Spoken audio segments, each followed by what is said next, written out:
আল্লাহ বলে দিলেন, হাবিব আপনাকে যখন মানুষ প্রশ্ন করবে কিয়ামত কখন হবে, তখন আপনি জানায়া দিবেন এই কিয়ামতের গানটা, কিয়ামতের যে এলেমটা, কিয়ামতের যে ব্যাপারটা, কিয়ামত কখন হবে পৃথিবীর কেউ জানে না, এটা একমাত্র আমি আল্লাহ রাব্বুল আলামিন ভালো জানি। তবে নবীজি কিয়ামতের পূর্বে কি কি ঘটবে আল্লাহর নবী বলে দিয়ে গিয়েছেন। কিয়ামতটা কখন হবে সময়টা আল্লাহ তাআলার কাছে, তবে কিয়ামতের পূর্বে এমন কিছু কিছু কাজ ঘটবে, এমন কিছু চিহ্ন আলামত দেখবা, এমন কিছু নিদর্শন দেখবা, দেখার মাধ্যমে বুঝতে পারবা তোমরা কিয়ামত সামনেই চলে এসেছে। এই আলামতগুলো আল্লাহর নবী বর্ণনা করে দিয়ে গেছেন, বলেন সুবহানাল্লাহ। কিছু আলামত ছোট, কিছু আলামত বড়। ছোট অনেক আলামত 100-র মতো, এগুলো সব প্রকাশ পেয়ে গেছে। কয়েকটা উদাহরণ দিলে আপনারা বুঝবেন ছোট ছোট আলামতগুলো যে হয়ে গেছে সব। এক নাম্বার হলো গান বাদ্য সমাজে বেড়ে যাবে। আচ্ছা বলেন তো দেখি, এই কিয়ামতের আলামতরা ঘটে গেছে না ঘটবে? বুঝে বলেন, ঘটে গেছে না ঘটবে? ঘটে গেছে না? গান বাদ্য সমাজের মধ্যে বাইরে গেছে না? পুরুষের তুলনায় নারীর সংখ্যা বেড়ে যাবে। এই আলামতরা কি ঘটে গেছে না ঘটবে? ঘটে গেছে। ছোট ছোট অসংখ্য আলামত ঘটে গিয়েছে। এরকম সন্তানেরা বাবা মার সাথে ধমকের সুরে কথা বলবে, জেনা ব্যভিচার বেড়ে যাবে, পর্দায় মহিলাগুলো থাকতে চাইবে না, খোলামেলা ওপেন চলতে চাইবে। বোঝে থাকলে বলুন তো দেখি এই আলামতগুলা ঘটে গিয়েছে না ঘটবে? এই ছোট ছোট অসংখ্য আলামত ঘটে গিয়েছে, এই কথাগুলো আজকে আমি বলবো না। তবে কিছু কিছু আলামত স্পেশাল, 10টা বড় বড় আলামত। আল্লাহর নবীর একজন সাহাবা হুযায়ফা ইবনে আসিদ গিফারি তিনি বলেন, আমরা সাহাবার ইমানে বসে বসে কথা বলছিলাম, আল্লাহর নবী এমন সময় আমাদের সামনে আসলেন, এসে বললেন, ও সাহাবারা মা তাযকুরুনা, ও সাহাবারা তোমরা কোন বিষয়ে কথা বলছো বলো তো দেখি। তোমরা এভাবে গোল হয়ে বসে বসে তোমরা কি বিষয়ে আলোচনা করছো একটু আমাকে বলো। আল্লাহর নবীর কথার জবাবে সাহাবারা বললেন, ইয়া রাসূলুল্লাহ, ইয়া হাবিবাল্লাহ, নাযকুরুস সাআতা, নবীজি গো আমরা বসে বসে কিয়ামতের বিষয়ে আলোচনা করছি। বলেন আল্লাহু আকবার। নবীজি এই কথা শোনার পর বললেন, তাই নাকি? বলে হ্যাঁ। ও সাহাবারা শুনে নাও, জেনে নাও, বুঝে নাও, তোমরা যে কিয়ামতের বিষয়ে আলোচনা করছো, লা তাকুমুস সাআ হাত্তা তারাও ক্বাবলাহা 10 আয়াতিন, যতক্ষণ না পর্যন্ত পৃথিবীর জমিনে বড় বড় 10টা আলামত প্রকাশ না পাবে, ততক্ষণ পর্যন্ত পৃথিবীতে কিয়ামত হবে না। কয়টা আলামত? বড় আলামত কয়টা বলেন? এবার আল্লাহ নবী বলেন, সাহাবীরা শোনো এই আলামতগুলো কি কি, যে আলামতগুলো এখনো ঘটে নাই, সামনে ঘটবে। বলেন সামনে ঘটবে। আচ্ছা বলেন তো দেখি, এইগুলো যদি আমরা শুনি, এখন কোন আলামতরা প্রকাশ পাইলে কি করা দরকার, এটা শুনলেই তো আপনি বুঝতে পারবেন, ঠিক না? তো মনোযোগটা দেওয়ার দরকার না এখানে? আল্লাহ আমাদের মনোযোগগুলাকে, সবার মনোযোগটাকে, মনটাকে আলোচনার দিকে ঝুঁকিয়ে দেব। বলেন আমিন। কিছু শিখার নিয়তে বসেন, যাতে আপনারও লাভ হয়, কবরবাসীদেরও লাভ হয়, এলাকাবাসী সবাই উপকৃত হয়। আল্লাহ কবুল করুক। বলেন আমিন। আল্লাহ নবী বলেন, সাহাবীরা শোনো, লা তাকুমুস সাআ হাত্তা তারাও ক্বাবলাহা 10 আয়াতিন, হাত্তা তারাও ক্বাবলাহা 10 আয়াতিন, যতক্ষণ না পর্যন্ত পৃথিবীর জমিনে 10টা বড় বড় আলামত প্রকাশ না পাবে, ততক্ষণ পর্যন্ত এই পৃথিবীতে কিয়ামত হবে না। এবার নবীজি বর্ণনা করতেছেন আলামতগুলো কি কি। 1 নাম্বার আলামত হলো, সাহাবীরা শোনো, 1 নাম্বার আলামত হলো আদ-দুখান, দোকান মানে হলো ধোঁয়া, যেটাকে আমরা গ্রামের ভাষায় ধোঁয়া বলি। এমন একটা ধোঁয়া পৃথিবীর জমিনে আসবে কিয়ামতের পূর্বে। পৃথিবীর উত্তর থেকে দক্ষিণ, পূর্ব থেকে পশ্চিম, ওপর থেকে নিচ, এই যে মহাশূন্যটা আছে, সমস্ত মহাশূন্যটা খালি জায়গাটা ধোঁয়াতে পরিপূর্ণ হয়ে যাবে। বলেন আল্লাহু আকবার।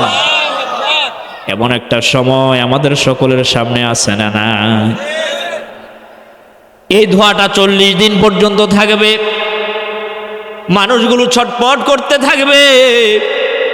মুমিন ব্যক্তির গায়ের মধ্যে এই ধোঁয়াটা লাগবে, আবার কাফের ব্যক্তির গায়ের মধ্যেও লাগবে।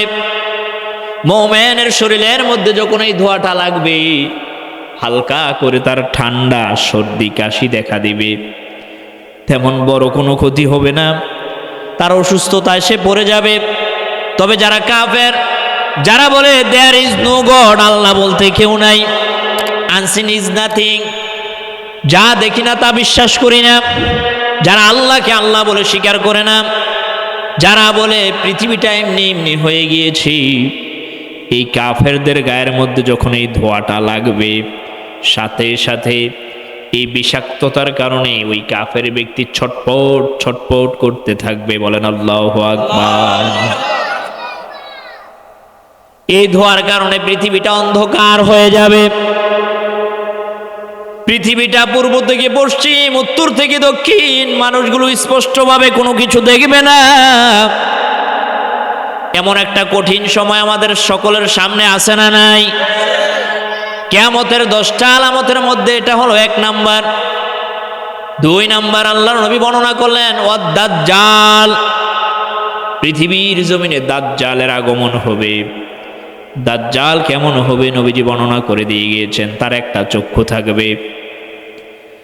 দাজ্জাল খুব বলিষ্ঠ দেহের অধিকারী থাকবেন। তেমন বড় আকারের লম্বা থাকবেন না, মাঝারি আকৃতির। দাজ্জালের চুলগুলো কুকরানো শুকরানো থাকবে। দাজ্জালকে দেখার পর মানুষগুলো, যারা মুমিন, তারা এই দাজ্জালকে চিনে ফেলবে, তার কাছে যাবে না। তবে যারা ইমানের দিক থেকে দুর্বল, এই মানুষগুলো দাজ্জালকে আল্লাহ বলে স্বীকার করে নেবে, ইমানটা হারায়া বেঈমান হইয়া দুনিয়া থেকে বিদায় নেবে। বলেন নাউজুবিল্লাহ। দাজ্জালের ফিতনা সবচেয়ে বড় ফিতনা। আল্লাহর নবী সতর্ক করে দিয়ে গিয়েছেন, আমার উম্মতেরা শোনো, দাজ্জাল তোমাদের সামনে আসবে, তবে সাবধান, তার কাছে তোমরা যাবে না। এখন যদি শোনো চান্দিনা বাজারে দাজ্জাল এসেছে, তুমি যাইবা না, তুমি তোমার ঘরের মধ্যে লুকাইয়া থাকবা।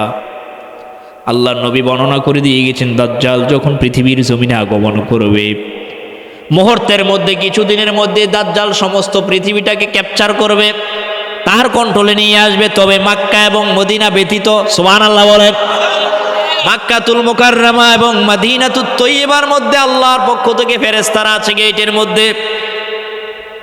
আল্লাহ রাব্বুল আলামিন মক্কাতুল মুকাররমা এবং মদিনাতুত তয়্যিবাকে হেফাজত করার জন্য, মক্কাতুল মুকাররমা এবং মদিনাতুত তয়্যিবাকে হেফাজত করার জন্য আল্লাহ রাব্বুল আলামিন ফেরেশতাদেরকে এখানে ডিউটিতে রেখেছেন। বলেন সুবহানাল্লাহ।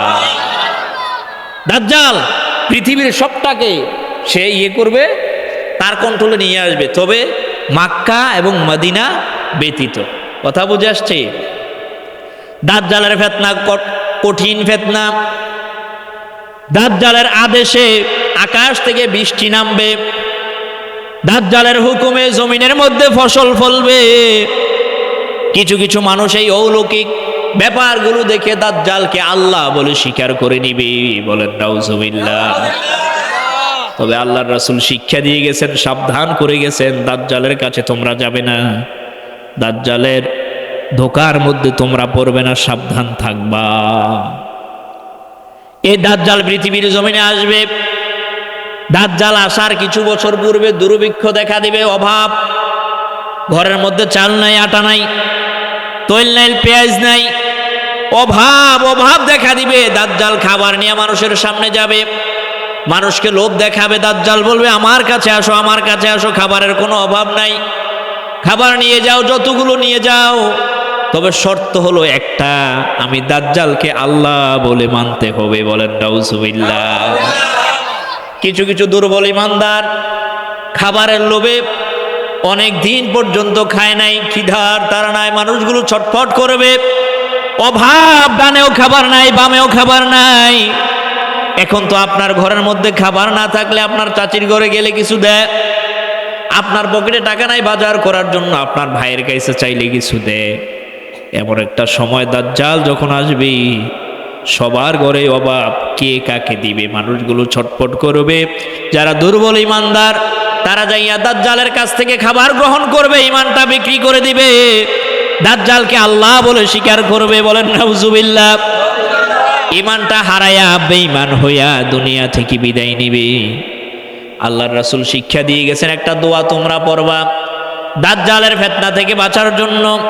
কোন মানুষ যদি দুইটা কাজ করে দাজ্জালের ফিতনা থেকে আল্লাহ তাকে বাঁচায় দিবেন। এক নাম্বার কাজ হলো প্রতি জুমার দিন যেই ব্যক্তি সূরা কাহাফ তেলাওয়াত করবে, কাহাফ, এই কাহাফ পড়ার মাধ্যমে আল্লাহ রাব্বুল আলামিন দাজ্জালের ফিতনা থেকে তাকে বাঁচায় দিবে। আরেকটা কাজ হলো একটা দোয়া পড়বা, আল্লাহুম্মা ইন্নী আউযু বিকা মিন আযাবি জাহান্নাম ওয়া আউযু বিকা মিন আযাবিল কবর ওয়া আউযু বিকা মিন ফিতনাতিল মাসিহিদ দাজ্জাল ওয়া আউযু বিকা মিন ফিতনাতিল মাহইয়া ওয়াল মামাত। ও সাহাবারা শোনো, সাহাবাদের মধ্যে একজন আব্দুল্লাহ ইবনে ওমর বলেন, আল্লাহর নবী এই দোয়াটা আমাদেরকে গুরুত্ব দিয়া শিখাইছে। কেমন গুরুত্ব?